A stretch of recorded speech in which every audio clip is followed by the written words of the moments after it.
વિદ્યાર્થી મિત્રો, ચેપ્ટર 10 તરલના યાંત્રિક ગુણધર્મો, સ્વાધ્યાયનો ત્રીજો એક્ઝામ્પલ. એમાં લગભગ 5 MCQ છે. પ્રવાહીનું પોષતાણ સામાન્ય તાપમાન સાથે વિકલ્પ છે, વધે ઘટે એવું લખ્યું છે. હવે આપણે કોમન ચર્ચા કરીએ. તાપમાન વધે તો જો પ્રવાહી હોય તો પોષતાણ ઘટે,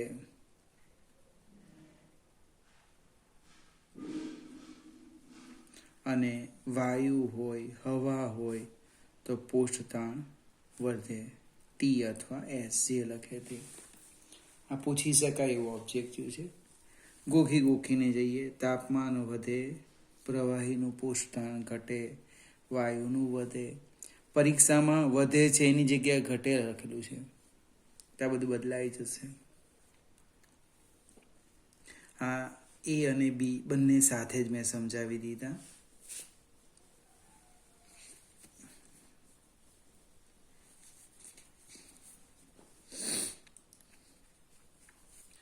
ત્યાર પછી સી. આકાર સ્થિતિસ્થાપકતા અંક ધરાવતા ઘન પદાર્થ માટે આકાર વિરૂપક બળ ખાલી જગ્યાના સમપ્રમાણમાં અને પ્રવાહી માટે તે ખાલી જગ્યાના સમપ્રમાણમાં. હવે આકાર સ્થિતિસ્થાપકતા અંક, આકાર સ્થિતિ સ્થાપકતા અંક. હવે જે ઘન પદાર્થ હોય તો ઘન પદાર્થ માટે વિરૂપક બળ એ વિકૃતિના સમપ્રમાણમાં, અને પ્રતિબળ લખી જોઈએ તો પ્રતિબળ એ વિકૃતિના સમપ્રમાણમાં. અને જો પ્રવાહી હોય તો આનું આગલું ચેપ્ટર છે, યાદ રાખજો. અને પ્રવાહી હોય તો વિકૃતિના દરના સમપ્રમાણમાં. પ્રવાહી હોય તો પ્રતિબળ એ વિકૃતિ છેદમાં સમય વિકૃતિના દરના સમપ્રમાણમાં. આ પણ એક પૂછી શકાય એવો ઓબ્જેક્ટિવ છે. ડી. સ્થાયી પ્રવાહમાં સાંકડા ભાગ પાસે વહનની ઝડપ વધારો ખાલી જગ્યાને અનુસરે છે, જ્યારે દબાણનો ઘટાડાને ખાલી જગ્યા અનુસરે છે. હવે ફરીથી, સાંકડા ભાગ પાસે વહનની ઝડપનો વધારો એ દળના સંરક્ષણને અનુસરે, અને દબાણનો ઘટાડો એ બર્નોલીના સમીકરણને અનુસરે છે. પવનની ટનલમાં વિમાનના નમૂનો એટલે મોડેલ માટે જે ઝડપે પ્રક્ષુબ્ધતા થાય તે વાસ્તવિક વિમાન માટેની જે ઝડપે પ્રક્ષુબ્ધતા થાય તેના કરતાં ખાલી જગ્યા હોય છે, વધુ કે ઓછી. આ વધુ, આના વિશે મને ખ્યાલ નથી.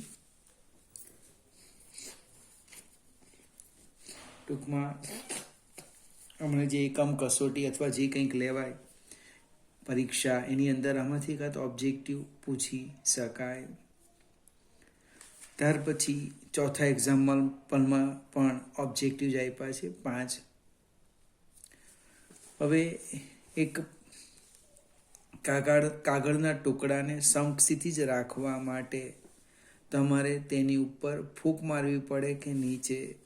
આ વસ્તુ મેં તમને એરોફોઇલમાં સમજાવેલી. કાગળનો ટુકડો પડો તો આમ વળી જશે આમ, પણ તમે ઉપરની સાઈડ ફૂંક મારો તો એ સમક્ષિતિજ બને. કારણ શું છે? અહીંયા ધારા રેખાઓ ફૂંક મારે એટલે હવા ધારા રેખાઓ છૂટી થવાની, અહીંયા એની ગીચતા વધી જવાની, એનું અહીંયા દબાણ વધવાનું, અહીંયા દબાણ ઘટવાનું. તફાવતને કારણે કેવું બની જાય? સમક્ષિતિજ બને.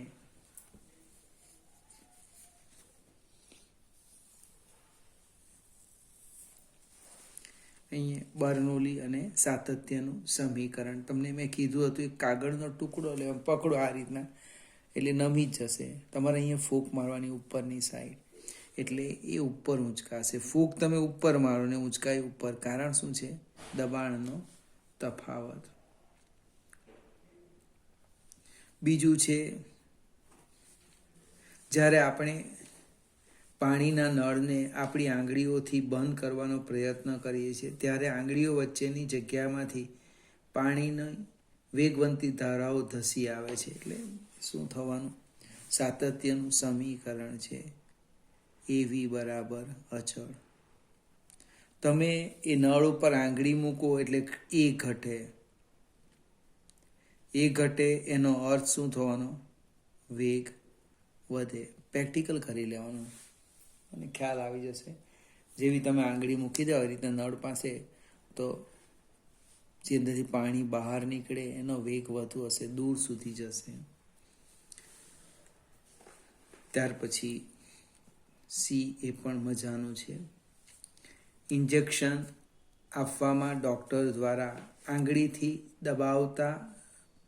દબાણ કરતા સિરિંજની સોયનું પરિમાણ વહનના દરનું વધુ સારી રીતે નિયંત્રણ કરી શકે છે. હવે બર્નોલીનું સમીકરણ છે P+1/2 ρV² અચળ. ρgh પણ છે, પણ સમસ્થિતિ પોઈન્ટની વાત કરી એટલે એ પદ હું લખતો નથી. અહીંયા દબાણની ઘાત એક જ છે. જો દબાણની જે ઘાત છે એ કેટલી છે? 1 છે. અને વેગની ઘાત કેટલી છે? 2 છે.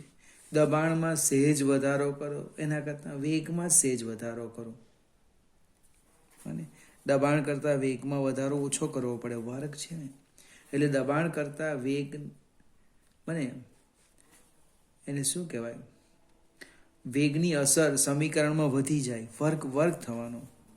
અને 2/3 કરો, નાના 2/3 કરો. તો અચળ રાખવાનું છે, એનામાં વધારો ખૂબ ઓછો કરવો પડે. એટલે કહેવાનો અર્થ, સિરિંજની સોયનું પરિમાણ વહનના દરનું વધુ સારી રીતે નિયંત્રણ કરી શકે. ત્યાર પછી ડી છે. પાત્રમાંના નાના છિદ્રોમાંથી બહાર વહી આવતા તરલને પરિણામે પાત્ર પર વિરુદ્ધ દિશામાં ધક્કો લાગે છે. એટલે પાણી છાંટતા હોય ને બાળક હોય એને ખ્યાલ આવે, એનો વેગ આમ વધારે હોય, આ વેગમાન, એટલું જ વેગમાન એને આ દિશામાં મળે. વેગમાન સંરક્ષણનો નિયમ. વેગમાન સંરક્ષણનો નિયમ અનુસાર એ પાછળ ધકેલાય. હવે હવામાં સ્પિન થતો ક્રિકેટ બોલ પરવલય ગતિપથને અનુસરતો નથી ને હાઇડ્રોલિક લિફ્ટ લાગવાનું, એ માર્ગમાં જતો હોય, પેલું બર્નોલીનું સમીકરણ દબાણના તફાવતને કારણે એ રસ્તો બદલી કાઢે. ડાયનેમિક લિફ્ટ એને કારણે ડાબી બાજુ જાય, જમણી બાજુ જાય, ઉપર જાય અથવા નીચે જાય. એ પરવલય ગતિપથને અનુસરતો નથી. આ લગભગ પહેલા 4 એક્ઝામ્પલ એ બધા જ ઓબ્જેક્ટિવ છે, પરીક્ષામાં એમાંથી જ પૂછવાના છે, એટલે બરાબર જોઈ લેવું. હવે નાના એક્ઝામ્પલો છે જે 2 માર્કમાં પૂછી શકાય, એની આપણે શરૂઆત કરીએ. 5મો એક્ઝામ્પલ છે, ઊંચી એડીના બૂટ પહેરતી 50 કિલોગ્રામની એક છોકરી એક એડી પર સંતુલન જાળવે છે. બૂટની એડીનો વ્યાસ આટલો છે. એડી વડે સમક્ષિતિ તળિયા પર કેટલું દબાણ લાગશે? અહીંયા તમને દળ આપેલું છે 50 કિલોગ્રામ. મને બૂટની જે એડી છે એનો વ્યાસ આપ્યો છે ડાયામીટર 1 સેન્ટીમીટર, એનો અર્થ એની ત્રિજ્યા થાય 0.5 સેન્ટીમીટર. આપણે સેન્ટીમીટરને મીટરમાં ફેરવીએ એટલે 0.5 ગુણ્યા 10⁻² મીટર. પ્રશ્ન છે દબાણ શોધવાનું.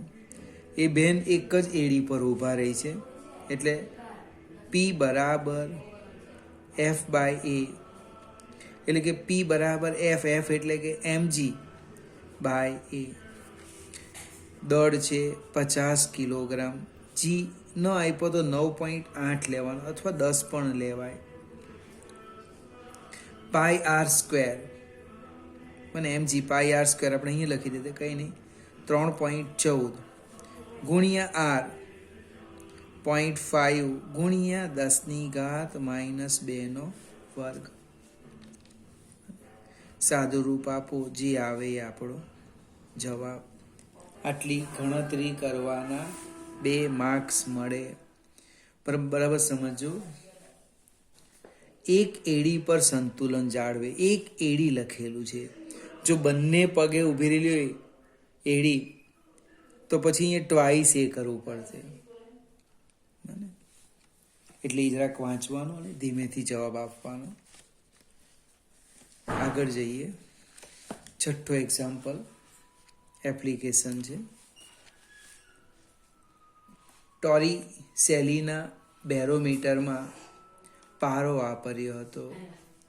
પાસ્કલે 984 કિલોગ્રામ પર મીટર ક્યુબ ઘનતાનો ફ્રેન્ચ વાઇન વાપરીને તેની નકલ કરી. સામાન્ય વાતાવરણના દબાણ માટે વાઇનના સ્તંભની ઊંચાઈ કેટલી હશે? હવે વાતાવરણનું દબાણ આપણને ખબર છે 1.013 ઇન્ટુ 10⁵ ન્યૂટન પર મીટર સ્ક્વેર. જે પ્રવાહી વાપરે છે એની ઘનતા તમને આપી છે 984 કિલોગ્રામ પર મીટર ક્યુબ. જી 9.8 લેવાના. જો ન આપે તો 9.8. પ્રશ્ન છે એ વાઇનના સ્તંભની ઊંચાઈ શોધો. હવે આપણી પાસે સૂત્ર છે જ. પી એ બરાબર H ρ G. બને એટલે H બરાબર વાય. આપણે વાતાવરણનું દબાણ જોઈતું હોય તો એ પ્રવાહીના સ્તંભની ઊંચાઈ કેટલી? તો કે H. તો H બરાબર PA by ρ G. PA 1.013 10⁵ divide by ρ 984 ગુણ્યા 9.8. મને H બરાબર મિત્રો જે આવે જવાબ આપણો મીટર. દશાંશ ચિહ્ન ખસેડતા આવડવું જોઈએ. મને 7મો એક્ઝામ્પલ.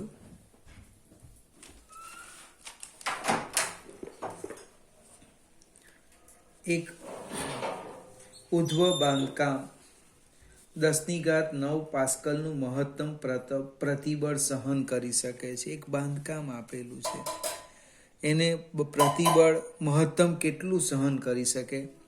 10⁹ પાસ્કલ. એ બાંધકામ ક્યાં કરવાનું છે? વાતાવરણમાં. હવે આ બાંધકામ સમુદ્રની અંદરના તેલના કૂવા પર મૂકવા માટે યોગ્ય છે.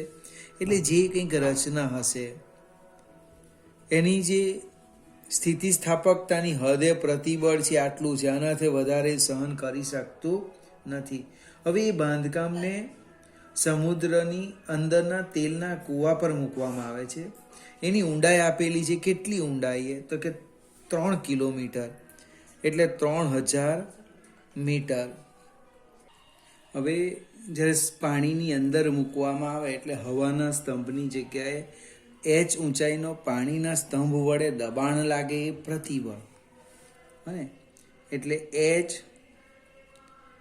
ઊંચાઈના પાણીના સ્તંભ વડે લાગતું દબાણ, જેને આપણે પ્રતિબળ કહેવાના પ્રવાહી માટે, એ કેટલું આવવાનું? P બરાબર H ρ G. H 3000 એટલે 3 ગુણ્યા 10⁻³ મીટર, ρ 10⁻³ અને G આપણે 9.8 લઈએ. એટલે 9.8 ગુણ્યા 3 એટલે 29.4 ગુણ્યા 10⁻6 પાસ્કલ. દશાંશજીને ખસેડીએ આપણે ડાબી બાજુ, એટલે ઘાત વધારવી પડશે. 94 × 10⁻7 પાસ્કલ. વારંવાર સમજાવું, દશાંશજીનો ડાબી બાજુ ખસેડો, ઘાત તેટલી વધારો, જમણી બાજુ ખસેડો, ઘાત ઘટાડવાની. હવે આ જે પ્રતિબળ છે એ પ્રતિબળ એ સિગ્મા મેક્સિમમ કરતા નાનું છે. Sigma less than sigma maximum. એ જે પ્રતિબળ છે એ પ્રતિબળ એની સહન કરવાની ક્ષમતા કરતા નાનું છે. તો એનો અર્થ આ બાંધકામ એ ત્યાં મૂકવા માટે યોગ્ય છે. આ જે રચના છે, અથવા આપણે એક બાંધકામ શબ્દ લખેલો છે, પાણીમાં 3 કિલોમીટર ઊંડાઈએ મૂકવા માટે કેવું કહેવાય? યોગ્ય છે. જો ગ્રેટર ધેન આવતે તો આપણે લખતે યોગ્ય નથી. આગળ જઈએ. સ્વાધ્યાયનો 8મો એક્ઝામ્પલ. એક હાઇડ્રોલિક ઓટોમોબાઈલ લિફ્ટ મહત્તમ 3000 કિલોગ્રામ દળની કારને ઊંચકવા માટે બનાવેલી છે. 3000 કિલોગ્રામ દળની કારને ઊંચકવા માટે બનાવેલી છે. આ વજન ઊંચકતા પિસ્ટનના આડછેદનું ક્ષેત્રફળ આપેલું છે 425 સેન્ટીમીટર સ્ક્વેર. એટલે આપણે એને મીટરમાં ફેરવવાના. 425 10⁻1 સેન્ટીમીટર બરાબર 10⁻−2 વર્ગ છે, એટલે -4 મીટર સ્ક્વેર. તો કેટલું મહત્તમ દબાણ સહન કરવું પડે? P. મહત્તમ દળ આટલું છે, એટલે દબાણ એને અનુરૂપ મળશે. P બરાબર F/A. F એટલે mg બાય A એટલે આપણે ડાયરેક્ટ લખીએ πr². અંદર એ આપ્યું છે, સોરી, એટલે mg/A. ક્ષેત્રફળ રેડીમેડ આપ્યું છે 3000 ગુણ્યા 9.8 છેદમાં 425 ગુણ્યા 10⁻⁻4, એટલે કે 9.8 ગુણ્યા 3000, એટલે જે આવે એ ભાગ્યા 425, એટલે 69.18 × 10⁻4 પાસ્કલ. અથવા તો પ્રમાણિત સ્વરૂપ લખવું હોય તો દશાંશનો આ બાજુ ખસેડો, ડાબી બાજુ 6.918 10⁻5 પાસ્કલ. આટલું મહત્તમ દબાણ એ અનુભવશે. આગળ જઈએ. 9 અને 10 બંને એક જ દાખલા છે, એક જ ફિગર પર સમજવાના છે. એ હું તમને આકૃતિ સમજાવું. એક યુ આકારની નળી બતાવી છે આ રીતના.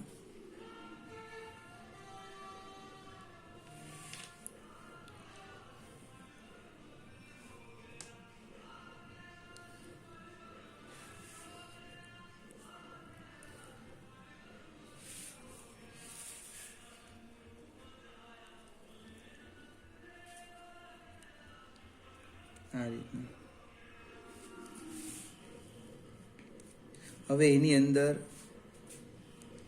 પારો, એક ભુજામાં પારો છે અને બીજા ભુજાની અંદર સ્પ્રીટ છે. હવે પારો અને સ્પ્રીટને એવી રીતે ભરવામાં આવે કે નીચે પાણી અને સ્પ્રીટ, અહીંયા પારો છે, આમાં પારો છે આમ. હવે આમાં આપણે પાણી ભરીએ અને આની અંદર સ્પ્રીટ ભરીએ તો આપણે બંનેમાં એવી ઊંચાઈ રાખેલી છે અંદર કે આ જે પારો છે એ સમક્ષિતિજ રહે, આમ એક જ ઊંચાઈ બંને ભુજામાં રહે. હવે અહીંયા જે છે આ ભાગમાં એ પાણી છે, એ ઊંચાઈ તમને આપી છે. H water 10 centimetre. અહીંયા સ્પ્રીટ ભરેલું છે, આના કરતાં સેજ વધારે છે. આ એચ સ્પ્રીટ એ આપ્યું છે 12.5 સેન્ટીમીટર. તો માંગેલું શું છે ફરીથી?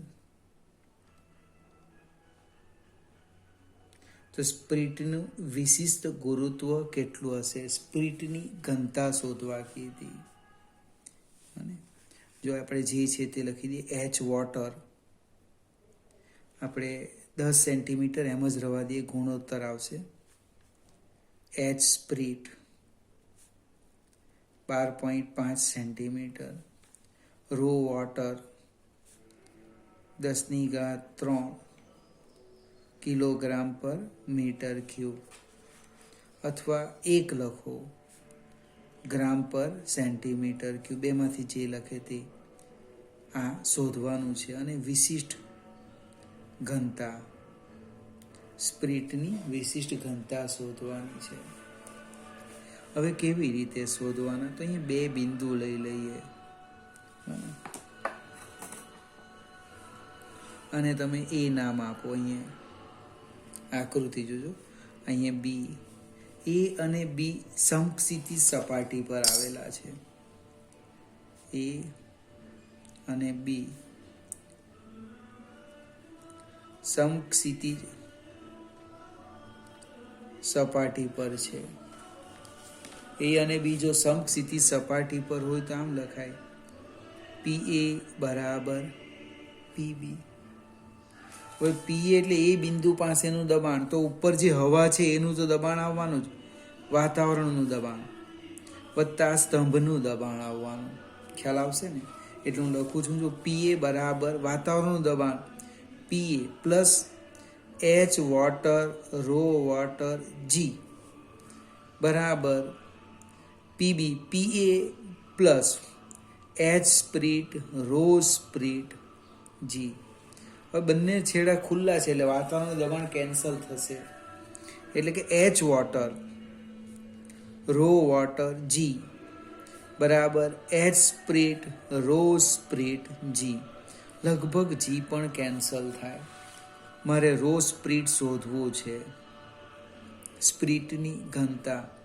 તો H water rho water H spirit. H water 10 centimetre, rho water ઘનતા 1 CGSમાં લીધું છે, અને આ લઈ લઈએ 12.5.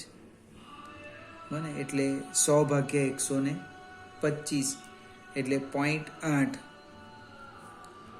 ગ્રામ પર સેન્ટીમીટર ક્યુબ. હવે સ્પ્રીટની વિશિષ્ટ ઘનતા,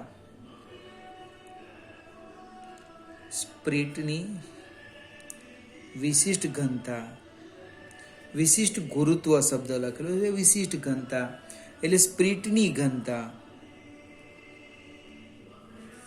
યાદ આવે કે નહીં? વિશિષ્ટ ઘનતા એટલે સ્પ્રીટની ઘનતા છેદમાં પાણીની ઘનતા, એટલે કે 0.8 છેદમાં 1 બરાબર 0.8. વિશિષ્ટ ઘનતાને એકમ આવતો નથી, એક જ ભૌતિક રાશિનો ગુણોત્તર છે. હવે 10મા દાખલામાં શું છે તે સમજાવું. કે આ જે બંને ભુજા છે એમાં 15 સેન્ટીમીટર પાણી ભરી દેવું. બને 15 સેન્ટીમીટર પાણી ભરે એટલે અહીંયા પારાની જે બંને નળીમાં જે મુક્ત સપાટી છે એમની વચ્ચે ઊંચાઈનો તફાવત આવવાનો. તો ફિગર જોઈએ ફરીથી એક વખત.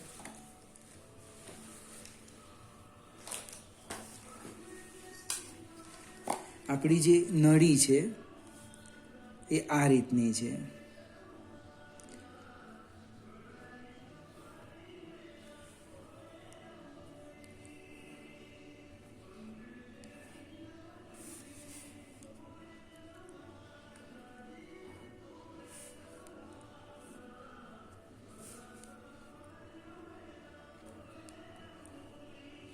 હવે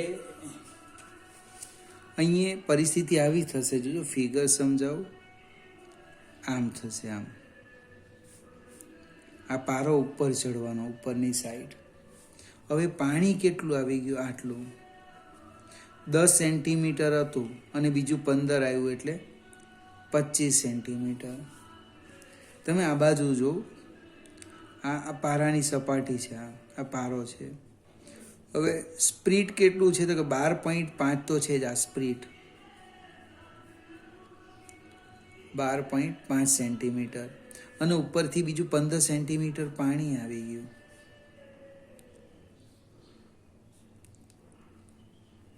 આમાં પાણી છે, આની અંદર સ્પ્રીટ છે. આપણી પાસે લગભગ પહેલું એક્ઝામ્પલ આવે છે કે એક બિંદુ પાસે ઉપર જુદા જુદા પ્રવાહીના સ્તંભ, સ્પ્રીટ અને અહીંયા થવાનું પાણી. હવે આપણે આ બિંદુને ધારો કે હું એ લેમ અને આ બિંદુ સમક્ષિતિજને બી લેમ, તો અહીંયા જે ઊંચાઈ આવવાની, આ તફાવત એ પારાની ઊંચાઈનો તફાવત આવવાનો આપણે H3 કહીએ. હવે ફરીથી હું સમજાવવા પ્રયત્ન કરું. એ અને બી પાસે દબાણ સમાન આવવાના. એ અને બી પાસે દબાણ કેવું આવવાનું? સમાન. સમાન કેવી રીતના લખીએ? તો કે PA બરાબર PB. તો આપણે PA લખીએ, જો ઉપર વાતાવરણનું દબાણ છે અહીંયા, એટલે P atmosphere plus H water rho water G બરાબર PB. PBમાં PA પ્લસ, હવે અહીંયા 3 સ્ટેપ આવશે. અહીંયા કેટલા સ્ટેપ આવવાના? 3 સ્ટેપ આવવાના છે.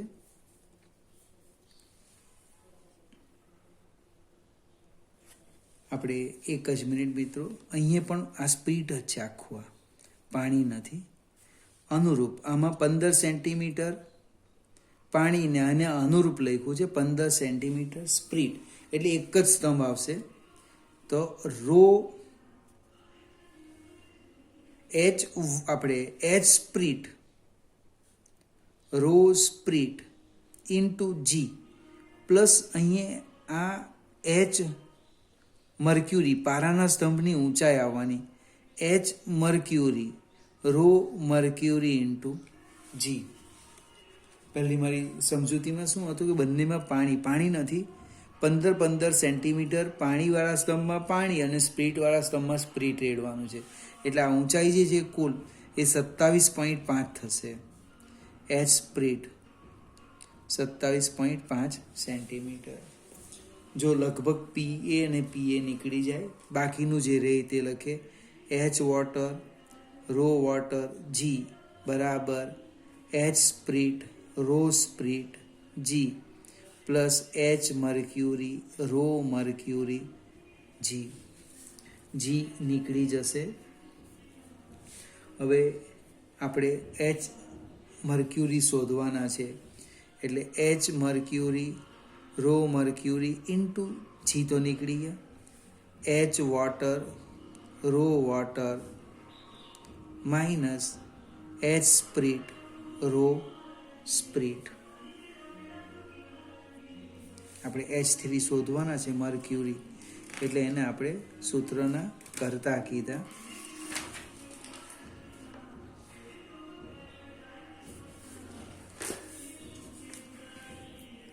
આપણે સેજ આગળ જઈએ, કિંમત મૂકીએ. H mercury H water rho water minus H spirit, rho spirit divided by rho mercury. H water 25 centimetre ગુણ્યા 1 ઓછા 27.5 સેન્ટીમીટર ગુણ્યા 0.8 છેદમાં 13.6 એટલે 25 ઓછા 27.5 ગુણ્યા 0.8 એટલે 22 ભાગ્યા 13.6 એટલે 3 ભાગ્યા 13.6. કોઈ મારા મિત્ર 3 કેન્સલ પણ કરી દે. 3 ભાગ્યા 13.6 એટલે લગભગ એચ મર્ક્યુરી આવે છે 0.22 મીટર. 0.22 મીટરને એકમ છે સેન્ટીમીટર. CGS લીધું છે ને આપણે આ બધું. 0.22 સેન્ટીમીટર આવે છે. હવે આ દાખલો પૂછવો હોય તો રકમ બદલવી પડે, કાં 9, 10 ને ભેગા કરવા પડે બને, અથવા તો લખવું પડે આ રીતના રકમ કે આકૃતિમાં દર્શાવ્યા પ્રમાણે યુ આકારની નળીમાં એક ભુજામાં પાણી અને નીચે પારો ભારે છે નીચે જવાનો, બીજું સ્પ્રીટ અને પારો છે. ટૂંકમાં પાણી અને સ્પ્રીટને પારા વડે અલગ પાડેલા છે. અને પાણીની ભુજા 25 સેન્ટીમીટર લેવો, આની 27.5 લેવો, તો પારાની મુક્ત સપાટી વચ્ચે ઊંચાઈનો તફાવત કેટલો? આ એચ મર્ક્યુરી કેટલો? આવો એક પ્રશ્ન પૂછવો પડે તો યોગ્ય છે. ફરીથી મિત્રો આજે ઘણા બધા નાના દાખલા જોયા અને આપણે શરૂઆત કરી 5, 6, 7, 8, 9, 10 બધા જ નાના છે, પૂછી શકાય. થોડી મહેનત કરજો અને કદાચ હવે સ્કૂલ ચાલે એવું લાગે છે તો આપણે અહીંથી આગળ વધીશું.